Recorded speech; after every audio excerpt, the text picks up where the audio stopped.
हाँ, तो अब हम लोग जो है ना क्लियर करने वाले हैं चैप्टर नंबर 2 के पार्ट 3 वीडियो। तो आपका चैप्टर नंबर 2 कौन सा अध्याय, मतलब उसका हेडिंग क्या है? अम्ल, भस्म और लवण। ओके, तो आज हम लोग हेडिंग पढ़ने वाले हैं।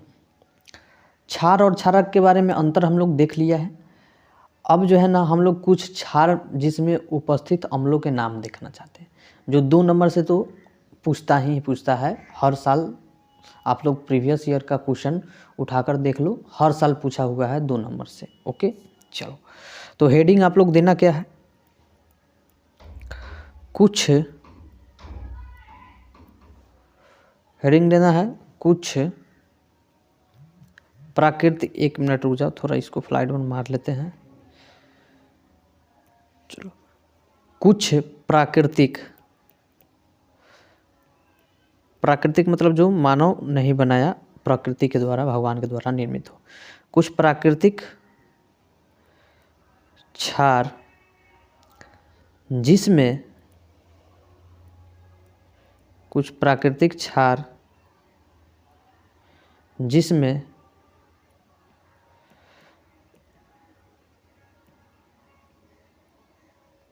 जिसमें उपस्थित अम्लों के नाम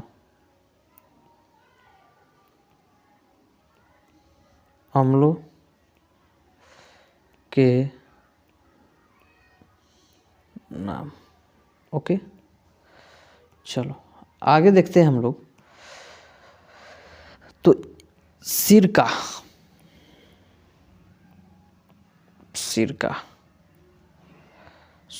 का उपयोग जो है ना, देखते हैं आप लोग, खाना में भी होता है, बहुत से ऐसे जो है ना रसोई में यूज होता है सिरका, जिसमें अम्लीयता पाया जाता है।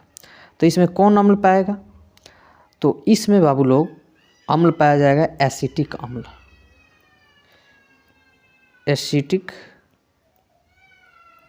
अम्ल। कौन अम्ल बाबू लोग?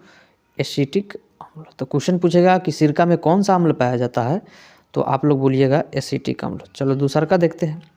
कहेगा संतरा या नींबू में, संतरा, दोनों का मौसूरे भाई है, संतरा या नींबू में कौन सा अम्ल पाया जाएगा? तो सिट्रिक अम्ल, सिट्रिक या साइट्रिक कह सकते हो, सिट्रिक अम्ल, कॉमनल सिट्रिक अम्ल। चलिए आगे, अगर वही कहे इमली में कौन सा अम्ल, तो इमली में कहे, इमली में कौन सा अम्ल होता है, तो कहना टार्टरिक अम्ल। टार्टरिक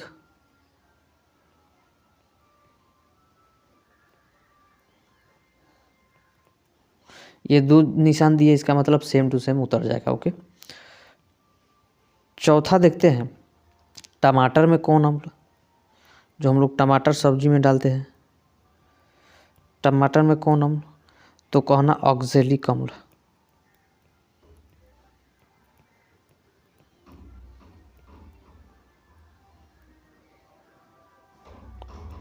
ऑक्जेलिक अम्ल। अगर वही कह दे कि बताओ खट्टा दूध में, यानी कहे तो दही में, दही कहे तो चाहे खट्टा दूध में कौन अम्ल, तो कहना लैक्टिक अम्ल। कौन अम्ल? लैक्टिक अम्ल। अगर वही कह दे कि जो दूध से दही बनना किस प्रक्रिया है, तो रासायनिक प्रक्रिया है, इसमें कौन सा कीड़ा होता है, तो कहना लैक्टोबैसिलस कीड़ा के कारण जो है ना आपका दूध दही बनता है। ओके, चलो छठा देखते हैं।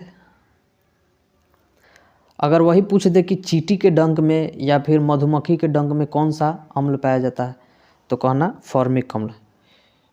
चींटी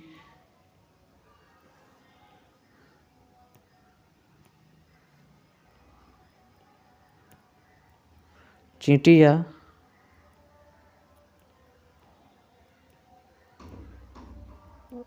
मधुमक्खी, चींटी या मधुमक्खी में कौन सा अम्ल पाया जाता है? तो क्या कहोगे? फॉर्मिक अम्ल। कौन अम्ल? फॉर्मिक अम्ल। अगर वही आपको कह दे कि एक पौधा होता है नेवट, नेवट का पौधा होता है जो खुजली उत्पन्न कर देता है अगर सट गया आपके देह में, तो जिसको हम लोग कहते हैं गांव देहात में उसको कहते हैं, ऐसा कुछ नाम है जो हम लोग को सटा देता है, वो लगता है खजुआन है, और उस पर गोबर लगाइएगा तो ठीक हो जाता है। याद कीजिए तो, गेस कीजिए तो, और कमेंट में बताइए तो, थोड़ा हम मिस कर रहे हैं उसको, क्या नाम रहता है उसका। ठीक है, चलो, तो उसको क्या कहते हैं? नेवट। साइंस में क्या कहते हैं? नेवट। नेवट का पौधा। तो नेवट के पौधा में बाबू लोग सेम टू सेम यही होता है, फॉर्मिक अम्ल होता है। एक डॉग का पौधा होता है, डॉग का, तो डॉग का पौधा खुजली कम करने में जो है ना कार्य करता है। खुजली अगर हो रहा है तो उस पर लगा दीजिएगा तो कम कर देगा। चलो, तो मधुमक्खी में हो जाएगा आपको फॉर्मिक अम्ल कहो चाहे मेथोनोइक अम्ल कहो, बात बराबर है ना। फॉर्मिक अम्ल को जो है ना मेथोनोइक अम्ल कहते हैं। अगर वही कह दे सेव में, बताओ क्या होगा? सेव में कौन अम्ल होता है? तो सेव में आपका कौन होता है जी? मौलिक। मौलिक, मौलिक अधिकार है। सेव खाना हम लोग का सवेरे सवेरे मौलिक अधिकार है ना। सेव खाइए, स्वस्थ रहिए। एगो सेव रोज़ खाता, बीमारी को वो दूर भगाता, चाहे डॉक्टर को वो दूर भगाता। पढ़े हैं ना हम लोग। तो सेव जो है ना मौलिक अम्ल पाया जाता है सेव में। और चाय में तो आपको पता है टैनिन पाया जाता है, तो उसको भी लिखना है तो लिख लो। चाय सब कोई रोज़ पीता है, इसलिए चाय का भी लिख लो। कहना कौन अम्ल पाया जाता है इसमें?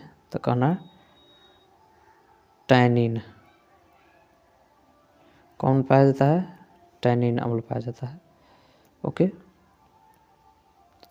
अगर वही कह दे जठर रस में,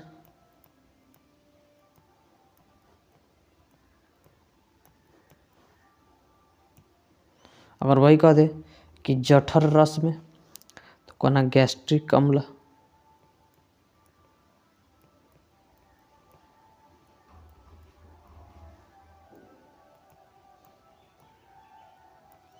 गैस्ट्रिक अम्ल हो गया। अगर वही कह दे मधुमक्खी, बिच्छू, चींटी, तो इस समय मेथोनोइक अम्ल यानी फॉर्मिक अम्ल। तो बिच्छू एगो इम्पोर्टेंट है, लिख लो उसको भी, छूट रहा था। बिच्छू के डंक में कौन सा होता है? फॉर्मिक। उसी को क्या कहते हैं?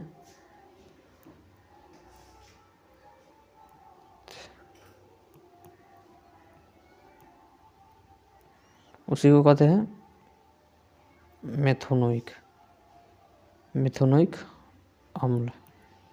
हो गया। चलो, यहाँ तो हम लोग का क्लियर हो गया। अब हम लोग चलो स्केल के बारे में पढ़ते हैं। अम्ल को जो है हम लोग मापते हैं, अम्ल क्षार को जो है नापते हैं, चाहे अम्लीयता को नापते हैं। कैसे मापेंगे इसके बारे में चलो पढ़ते हैं। तो हम लोग देखेंगे, हेडिंग डालो, पीएच स्केल। क्या बाबू लोग? PH scale. ओके। तो पीएच स्केल सबसे पहले आपको पूछेगा कि पीएच स्केल क्या होता है। पीएच स्केल क्या होता है ये भी तो पूछेगा। तो देखो इसके बारे में थोड़ा डिटेल देते हैं। जो आपका पीएच स्केल ना है बाबू लोग, तो ये आपका जो है ना खोज किया था सारेंसन ने 1909 ईस्वी में। कौन किया था?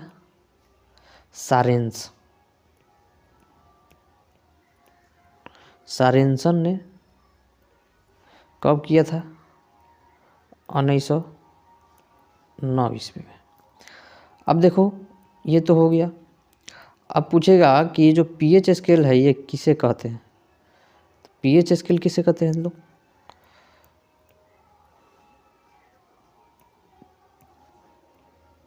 चलो तो देखो, पीएच स्केल वह स्केल है जिसके माध्यम से जो है ना किसी विलियन का पीएच मान ज्ञात करते हैं कि इसका पीएच मान कितना है, 7 से नीचे है कि 7 से ऊपर है कि 7 है। 7 से नीचे रहता है तो हम लोग अम्लीयता की ओर ले चलते हैं, 7 रहता है तो उदासीन की ओर ले चलते हैं, 7 से ऊपर रहता है तो क्षारीयता की ओर ले चलते हैं। तो स्केल, यह स्केल ऐसा स्केल है, लिखो ना, वह स्केल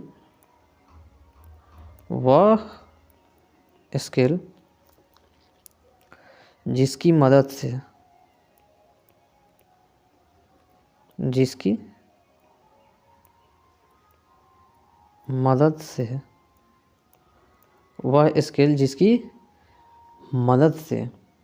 विलियन का पीएच मान ज्ञात किया जाता है। विलियन का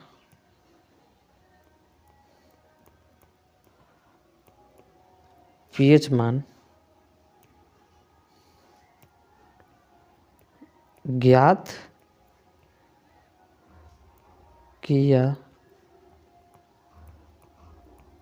जाता, विलियन का पीएच मान क्या किया जाता है, ज्ञात किया जाता है। ओके बच्चों, अब कहोगे कि ठीक है, वो तो ठीक है, ये जो आप लिख रहे हैं बार बार पीएच, ये पीएच का मतलब क्या होता है? तो देखो, पावर ऑफ एटॉम के माध्यम से देखा जाता, पावर ऑफ इसको हाइड्रोजन ही माना जाता है, पावर ऑफ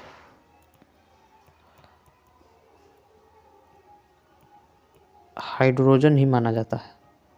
ओके, इसको पावर ऑफ हाइड्रोजन ही माना जाता है पीएच का मतलब उसमें जो है ना कि देखा जाता है जो आपका विलियन है उसमें हाइड्रोजन की मात्रा कितना है, कम है कि ज़्यादा है कि क्या है, यही चीज़ को देखा जाता है। ओके, बस चलो, तो ये तो हो गया। अब देखते हैं पीएच परास क्या होता है, इसको देख लेते हैं। पीएच परास, जैसे हम लोग पीएच स्केल देखे हैं ना, उसी प्रकार देखेंगे पीएच परास। ओके, चलो तो देखो, पीएच परास जो है ना आपको देखने को मिलेगा 3 तरह से। कै तरह से? 3 तरह से देखने को मिलेगा। पहला देखने को मिलेगा एसिडिक,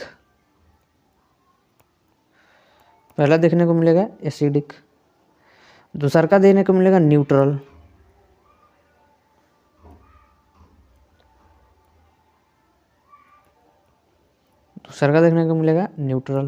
तीसरा का एल्कलाइन,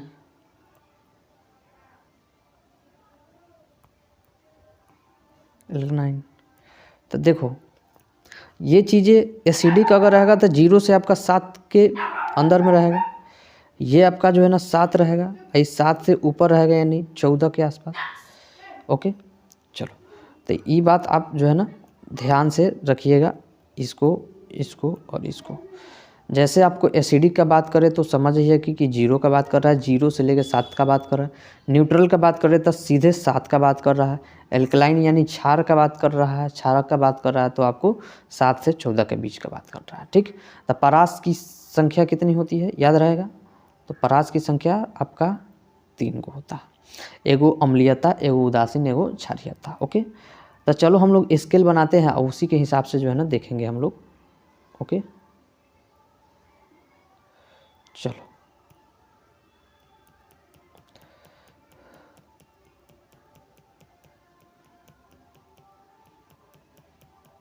यहाँ पे मान लो हम स्केल बनाया, तो ये बीचों बीच हम जो है ना पहले क्या करते हैं, पहले नंबरिंग दे देते हैं। 0 छोटा कर ले, क्या अच्छा रहेगा,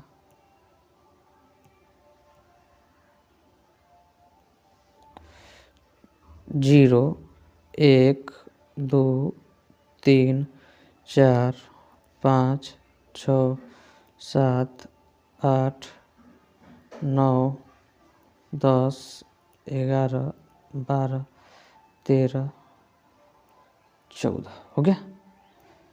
चलो अब देखो, अब आप लोग बताएंगे कि जो 7 था वो तो उदासीन था, तो यहाँ से यहाँ तक का अगर बात करें ना, यहाँ से यहाँ तक का बात, तो समझ आना वो अम्लीयता है, अम्लीय है। और यहाँ से यहाँ तक का बात करें तो समझ आना कि यह क्षारीय है, क्षारीय है।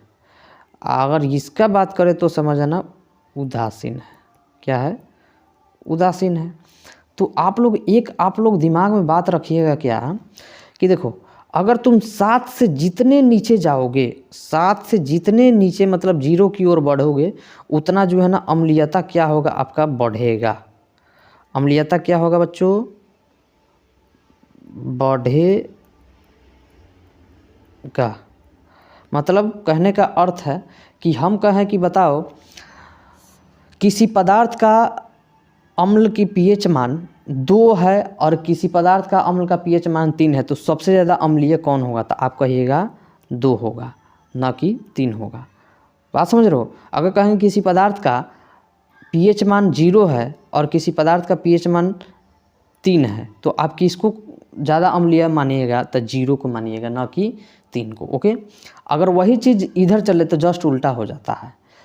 अगर जिसका पीएच मान अगर 8 है और किसी का पीएच मान 12 है, तो कहेगा कौन ज़्यादा क्षारीयता है, किस में ज़्यादा क्षारीयता है? तो कहिएगा 12 में क्षारीयता ज़्यादा है, इसमें जो है क्षारीयता कम है। ओके, समझ में आ गया? कोई दिक्कत नहीं है। तो पीएच मान समझ गए, इसको स्केल कहते हैं, याद रखना, पीएच स्केल कहते हैं। ओके, चलो यहाँ तक क्लियर हो गया आप लोग को? कोई दिक्कत नहीं होना चाहिए, बात समझ रहे ना? हाँ, कोई दिक्कत नहीं होना चाहिए। तो अगर हम कहें कि कुछ, अगर हम बता दें कुछ पदार्थों का पीएच मान बता दे तो कोई दिक्कत नहीं। दिक्कत तो यहाँ लिखो ना हेडिंग, कुछ पदार्थों का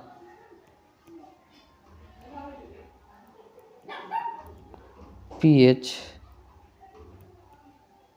मान।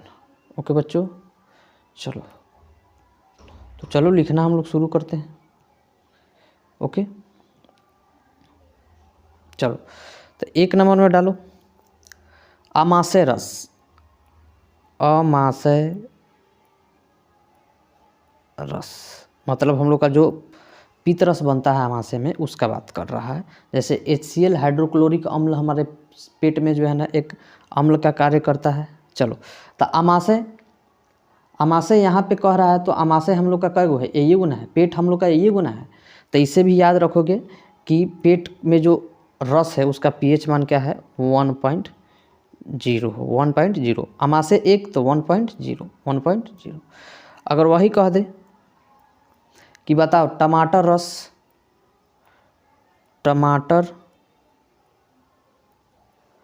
रस चाहे टमाटर सीधे लिख लो। तो टमाटर देखो तो कई अक्षर का है?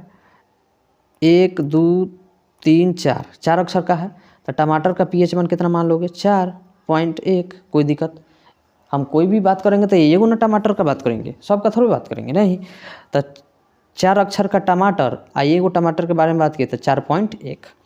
कोई दिक्कत समझने में? नहीं। इस तरह याद करते रहना ट्रिक से। चलो आगे देखते हैं। वही कह देंगे कि नींबू का पीएच मान बता दो, नींबू का पीएच मान। तो देखो नींबू कई अक्षर का है? 2.5 अक्षर का है कि नहीं? 9 आधा म बू 2.5 अक्षर का है, तो इसका भी पीएच मान क्या हो जाएगा? 2.5 ही हो जाएगा। पीएच मान क्या हो जाएगा बच्चों? 2.5 हो जाएगा। कोई दिक्कत समझने में? नहीं।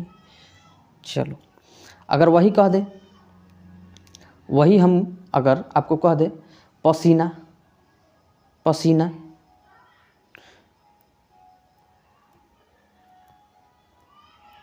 पसीना। ओके, अगर यही हम कह दे कथी पसीना, तो देखो पसीना का होता है पीएच मान 4.5 यानी 4.5 होता है। पसीना का पीएच मान कथी होता है 4.3। तो देखो पसीना, सीना चौड़ा बतार, सीना चौड़ा नहीं होना चाहिए किसी को भी, जो है ना सीना हमेशा चौड़ा ही होना चाहिए। तो पसीना, सीना चौड़ा, चौड़ा मतलब 4, चौड़ा मतलब 4, चौड़ा मतलब 4, याद रहेगा। पसीना चौड़ा मतलब 4। अब देखो अगर आगे 5वां नंबर का है कि आंसू का पीएच मान,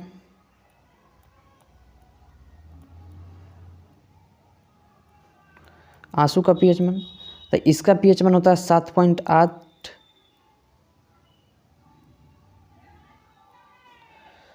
ठीक, तो देखो अगर कोई जीएफ बीएफ है तो जीएफ अगर बीएफ का साथ नहीं देता है तो क्या होता है, आंसू आता है कि नहीं। तो जीएफ बीएफ का साथ नहीं दिया, जीएफ बीएफ का साथ नहीं दिया तो क्या आएगा, आंसू आएगा कि नहीं। तो याद रखना 7.8। ठीक, चलो छठा देखते हैं। छठा मूत्र का पीएच मान,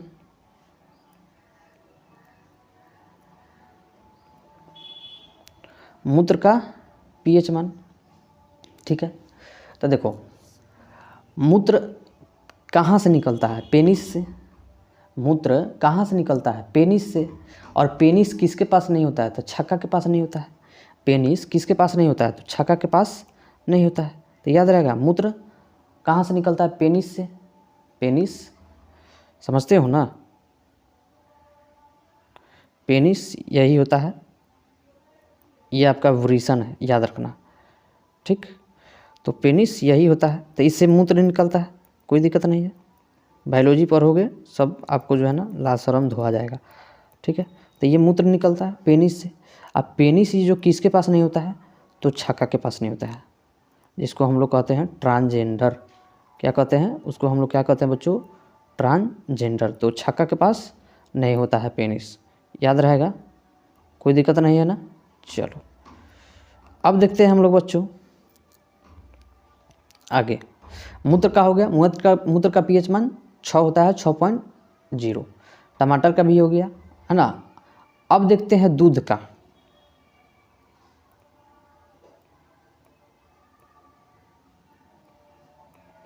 दूध का पीएच मान, ओके बच्चों, तो दूध का पीएच मान होता है 6.5।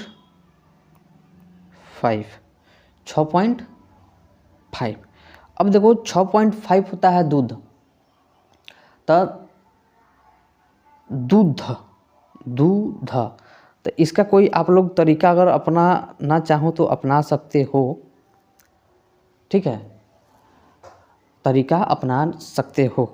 जैसे मान लिए कि कोई एक ट्रांसजेंडर है,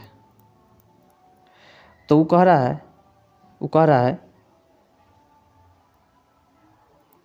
कोई मांग रहा है मिल्क। ठीक है, तो ये जो ट्रांसजेंडर है वो कथी कर रहा है, मेरे पास दूध नहीं है, मेरे पास दूध नहीं है क्योंकि मैं छक्का हूँ।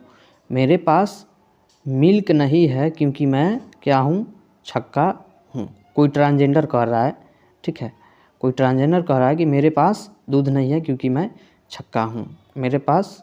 मेरे पास दूध नहीं है क्योंकि मैं छक्का हूँ। कोई दिक्कत नहीं है, तो इससे पता लग जाएगा। चलो अब देखो 8वां देखते हैं। अगर वही कह दे पित्त का, वो तो अमाशय रहता था, यकृत से निकलता है पित्त, यकृत से निकलता है पित्त। ओके, क्या नंबर ये है आपका। अगला देखते हैं 8वां। तो 8वां में देखते हैं पित्त का। 8वां में किसका देखते हैं, पित्त। पित्त रस यानी जो अमाशय से निकलता है, यकृत से निकलता है, सबसे बड़ा ग्रंथि है वो। और सबसे बड़ा अंग कौन है, तो चमड़ा। और सबसे बड़ा ग्रंथि तो ये आपका पित्ताशय मतलब यकृत कह सकते हो। चलो यकृत से निकलता है, तो देखो यकृत जो होता है ना सबसे बड़ा होता है ग्रंथि के रूप में। तो ये जितना तुमको हम पढ़ाए हैं इसमें सबसे बड़ा होना चाहिए वो चीज़। तो यानी इसका जो होता है बाबू लोग, इसका होता है 7.5। 7.5 से लेकर 8.8। तो देखो 7.5 से लेकर 7.8 अभी ले किसी का पीएच मान पढ़ा है कि जिसका 8 हो जाए, 8.8 हो जाए, चाहे 8.5 भी हो जाए, नहीं पढ़ा है। एक आंसू का पढ़ा है जो 7.8 था, उसके अलावा कहाँ कोनो बड़ा था। 7.8, 7.4 जो खून का था, खून का पढ़ा है कि नहीं, भी नहीं पढ़ा है शायद। चलो, तो ये जो है ना आपका हो गया सबसे बड़ा, यही है यकृत ही होता है, यकृत हूँ होता है, यकृत से जो है ना पित्ताशय से पितरस निकलता है। चलो, तो ये सबसे बड़ा है, यकृत भी बड़ा है और ये भी अंग भी बड़ा है। 9वां देख लेते हैं, खून का पीएच मान। किसका पीएच मान? खून का। तो खून का बाबू लोग पीएच मान होता है 7.4। 7.4। अब देखो, जो व्यक्ति आपके साथ 4 साल से है, वो साथ नहीं देगा, तो बोलो आप खून कर दोगे कि नहीं उसका? ऐसे करना नहीं, लेकिन कह रहे हैं कि मान लो ये व्यक्ति और ये व्यक्ति, ये ओके। अब ये जो है ना क्या कर रहा है, ऐसे धोखा तो यही ज़्यादा देता है खासकर। चलो इसी का नाम लेते हैं। ये जो है ना इसको 4 साल से साथ दे रहा है, ये भी 4 साल से साथ दे रहा है, 4 साल से साथ दे रहा है, 4 साल साथ। अब क्या होता है, बीच में कुछ कारणवश जो है ना नया कोई एंट्री मार देता है, जिसके कारण ये जो है ना इसको छोड़ देता है और वो चल जाता है। वह ई क्या करता है, कहता है कि हम तो और खून कर दें, कथी कर दें, खून। तो 4 साल से साथ दिया और जब बाद में छोड़ दिया तो ये कथी कर दिया, खून कर दिया। कथी कर दिया, खून कर दिया। याद रहेगा इससे, ये एक ट्रिक के माध्यम से याद हो जाएगा। यहाँ खून खराबा का कोई बात नहीं हो रहा है, याद रखना। ओके, डिस्क्लेमर दे रहा है, this video is only purpose for education. Okay, disclaimer हम दे रहे हैं, समझाने का एक तरीका है, हम किसी को उकसा नहीं रहे हैं, चाहे कह नहीं रहे कि खून करिए। ओके बच्चों, ऐसा करना जो है ना कानूनी तौर पे जुर्म है। आप लोग ऐसा नहीं कीजिएगा, नहीं तो जेल का हवा खाइएगा। ओके, चलो अब देखो यहाँ पे तो हो गया। अब हम देखेंगे अम्ल और जो है ना अम्ल और क्षार में अंतर। इससे पहले अगर किसी विलयन का पीएच मान ज्ञात करना हो कि वो विलयन क्या है, तो कैसे पता करेंगे, कैसे पता करेंगे? तो इसका जो है ना वीडियो हम अगले पार्ट में बताएंगे। ओके बच्चों, कि किसी विलयन का पीएच मान अगर मान लिए कि जैसे मान लो कि NaOH है, सोडियम हाइड्रोक्साइड है, उसका पीएच मान कैसे ज्ञात करेंगे? यदि तुमको जो है ना 10⁻³ m दिया हुआ है, मोलैलिटी दिया हुआ है, 10⁻³ मोलैलिटी दिया हुआ है, और वो जो है ना सोडियम हाइड्रोक्साइड है, तो उसका पीएच मान क्या होगा, क्षारीय होगा या अम्लीय होगा? क्षारीय होगा, सीधे दिख रहा है। लेकिन इसको सोल्व कैसे करोगे, तो आपको एक फार्मूला पढ़ाएंगे लॉग के बारे में, ठीक है, pH = -log10 पढ़ाएंगे। इसको पढ़ के जो है ना आप लोग पूरी तरह से निकाल लेंगे। ओके, तो मिलते हैं नेक्स्ट वीडियो में, तब तक के लिए जय हिंद, वंदे मातरम, गुड बाय।